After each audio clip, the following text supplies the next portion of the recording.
Have you ever caught yourself spiraling into negative thoughts out of nowhere? Like everything's fine, but your mind starts whispering, "You're not good enough," or "What if you fail?" Well, you're not alone.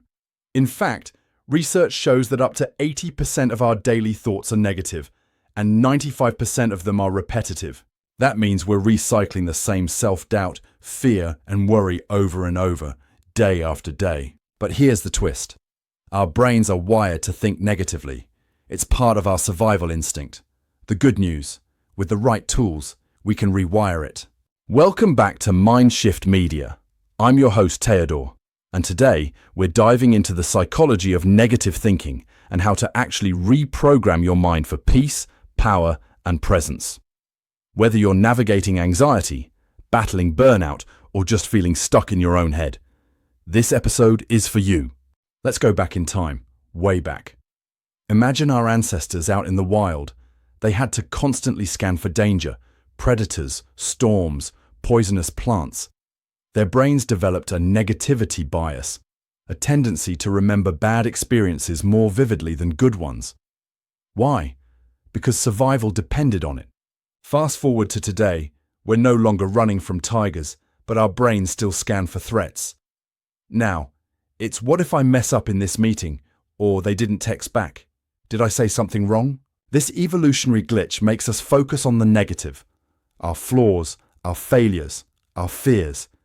It's like we're carrying around an outdated mental operating system. But here's where it gets powerful. The brain is not fixed. Thanks to neuroplasticity, we can actually change how our brain processes thoughts. Let me tell you about someone I coached. Let's call her Maya. Maya was a talented designer. Smart, ambitious, warm-hearted.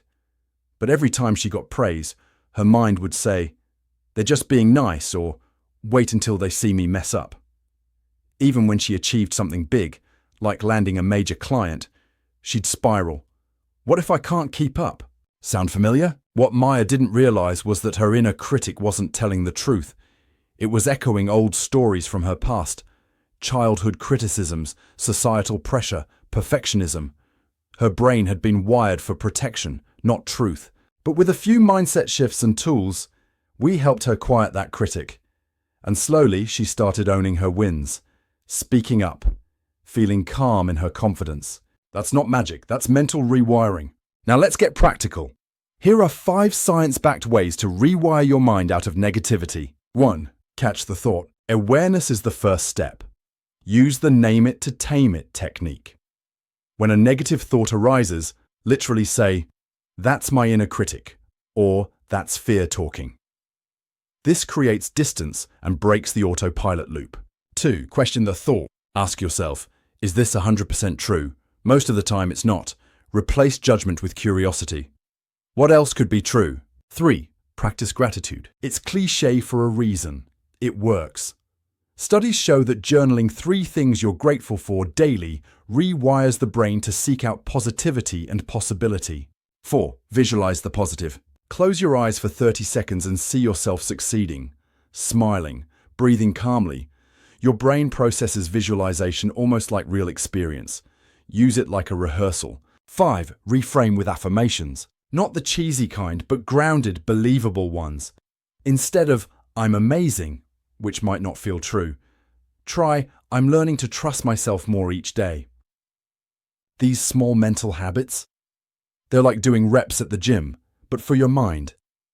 Over time, they change your brain's default setting. So what's the big takeaway? Negative thinking isn't a flaw, it's a feature of the human brain, but it doesn't have to control your life. With awareness, intention, and the right tools, you can rewrite the mental script. And remember, change doesn't come from perfection. It comes from practice. Today, I challenge you to catch just one negative thought and reframe it. That's it. 1 rep. That's how momentum builds. Because you deserve to live in a mind that supports you, not one that sabotages you. Thanks for tuning into this episode of the podcast.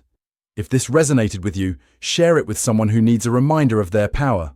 Leave a review. It helps more than you know. And if you want to dive deeper, connect with me on socials or visit the show notes for coaching resources. Until next time, keep growing, keep glowing, and remember, you are not your thoughts. You are the thinker, and that, my friend, is where your power lives.